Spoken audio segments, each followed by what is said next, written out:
প্রমাণ করতে হবে √3 একটি অমূলক সংখ্যা।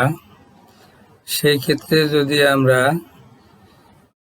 পরস্পর সহমৌলিক দুইটি স্বাভাবিক সংখ্যা নেই, যেখানে পি এবং কিউর মান হবে 1 থেকে বড় স্বাভাবিক সংখ্যা, যা ধরি √3 ইকুয়াল p/q, যেখানে কিউর মান 1 থেকে বড়, পি এবং কিউ পরস্পরের সহমৌলিক।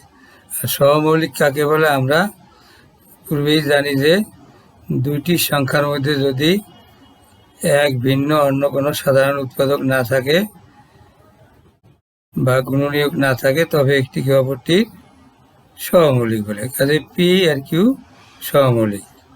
যদি এখানে 5 হয়, এই জায়গায় 7, এই জায়গায় যদি 9 হয়, তাই এই জায়গায় 11।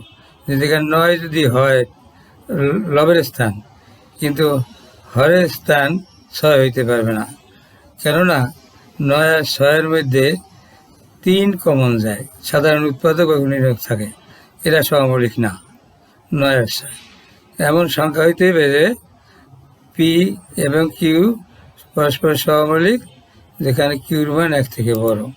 এবারে এইটাই যদি আমি উভয় দিকে বড় করি, বাম পক্ষ ডান পক্ষ বড় করলাম, উভয় দিকে বড় করলে দেখা যায় যে পরের এই রুট আর হলো স্কোয়ার, রুট আর স্কোয়ারে কাটা যায়। পাওয়ারের দিক দিয়া রুটের মান হাফ আর 2 মান 2 পাওয়ার, হাফ গুণ 2 1 হয়ে যায় যে কোনো পূর্ণ সংখ্যার উপরে। এই 3-এর উপরে মনে মনে 1 থাকে। 3 ইকুয়াল টু p²/q² রইল।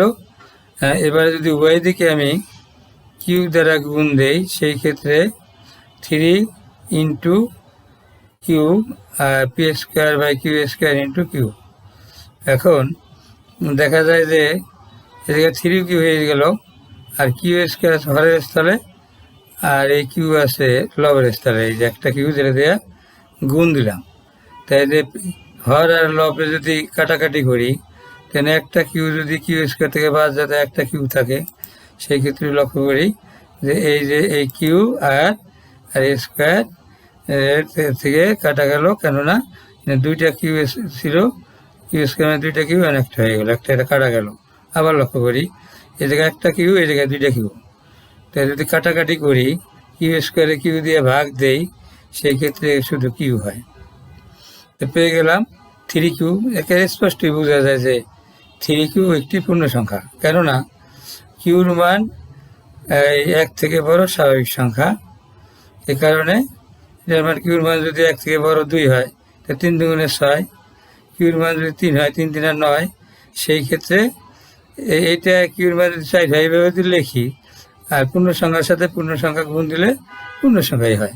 সে কারণে স্পষ্টত এই 3q পূর্ণ সংখ্যা, কিন্তু p²/q², যার লব ও হর আছে, কাজে এটা ভগ্নাংশ, নির্দিষ্ট একটি ভগ্নাংশ।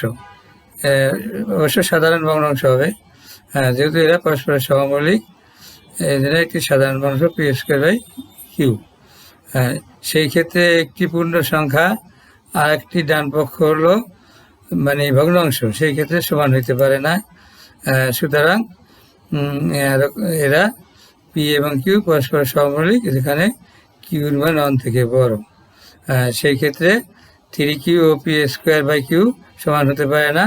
এ কারণে সমান হতে পারে না, এই হলো চিহ্নটা not equal, 3q not equal p²/q। সেই ক্ষেত্রে এই √3 এবং √3 p/q আকারে লেখা যায় না, প্রকাশ করা যায় না। সে কারণে √3 নট ইকুয়াল p/q। সুতরাং √3 একটি অমূলক সংখ্যা।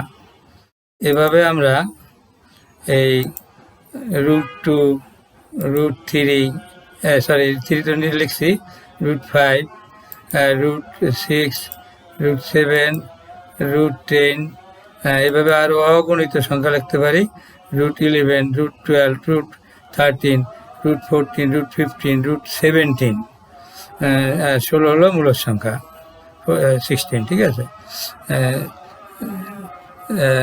এভাবে যে কোনো অমূলদ সংখ্যাকে আমরা প্রমাণ করতে পারবো যে আসলেই ধরেই দিতে পারবো এটি একটি অমূলদ সংখ্যা।